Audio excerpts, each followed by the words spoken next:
ദൈവനാമത്തിന് മഹത്വം ഉണ്ടാവട്ടെ. നമുക്കൊരു വാക്യം വായിച്ച് പ്രാർത്ഥിക്കാം. സങ്കീർത്തന പുസ്തകം 86:4. സങ്കീർത്തന പുസ്തകം 86:4 പറയുന്നു, അടിയൻ്റെ ഉള്ളത്തെ സന്തോഷിപ്പിക്കണമേ, അടിയൻ്റെ ഉള്ളത്തെ സന്തോഷിപ്പിക്കണമേ. യഹോവ, നിങ്കിലേക്ക് ഞാൻ എൻ്റെ ഉള്ളം ഉയർത്തുന്നു.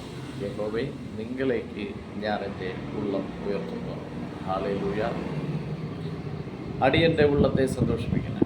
Yes, holy spirit, in the name of Jesus.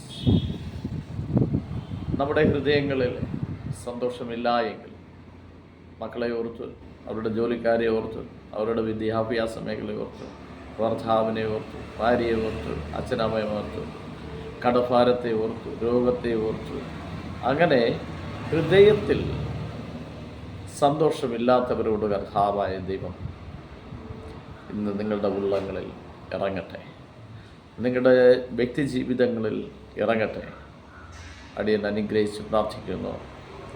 ഉള്ളത്തെ സന്തോഷിപ്പിക്കുന്ന, നൊന്ത് നീറുന്ന ഉള്ളത്തെ, കണ്ണുനീരോടെ ഇരിക്കുന്നവരെ ഓർത്ത് കർത്താവ് പറയുന്നു, ഇന്ന് ഞാൻ ഉള്ളത്തെ സന്തോഷിപ്പിക്കും. എൻ്റെ രക്ഷയുടെ സന്തോഷം ഹോളി സ്പിരിറ്റ് എന്നിൽ പകരണമേ. Yes, holy spirit, in the name of Jesus. എല്ലാവരും പറഞ്ഞു, എൻ്റെ രക്ഷയുടെ സന്തോഷം, എൻ്റെ അഭിവൃദ്ധിയുടെ സന്തോഷം, എൻ്റെ സമൃദ്ധിയുടെ സന്തോഷം, സ്നേഹത്തിൻ്റെ സമാധാനത്തിൻ്റെ സന്തോഷം എൻ്റെ ഉള്ളത്തിൽ നിറയ്ക്കണം. എൻ്റെ മക്കളുടെ ഉള്ളത്തിൽ നിറയ്ക്കണം.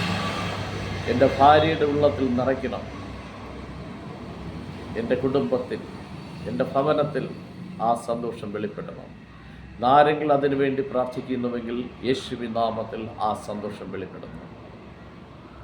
ഉള്ളങ്ങളിൽ സന്തോഷം വെളിപ്പെടുന്നു. യേശുവിൻ നാമത്തിൽ അനുഗ്രഹിച്ച് പ്രാർത്ഥിക്കുന്നു. നിങ്ങളുടെ ഹൃദയങ്ങളിൽ മേൽ സന്തോഷിക്കുന്ന നാളുകൾ വെളിപ്പെടുന്നു. ആത്മാവിൽ പറയുന്നു, നിങ്ങളിൽ മേൽ, നിങ്ങളുടെ ഹൃദയങ്ങൾ സന്തോഷിക്കുന്ന നിലവാരത്തിനൊത്തവണ്ണം ദൈവം വലിയ അത്ഭുതം ചെയ്യുവാൻ പോകുന്നു. വലിയ അത്ഭുതം ചെയ്യുവാൻ പോകുന്നു. യേശുവിൻ നാമത്തിൽ അത് അങ്ങനെ തന്നെ സംഭവിക്കും. അങ്ങനെ സംഭവിക്കും. ഉള്ളങ്ങളെ സന്തോഷിപ്പിക്കുന്ന ദൈവീയ ശക്തി ഇന്ന് നിങ്ങളിൽ മേൽ വ്യാപാരം ചെയ്യട്ടെ. തലമുറകളിൽ മേൽ വ്യാപാരം ചെയ്യട്ടെ.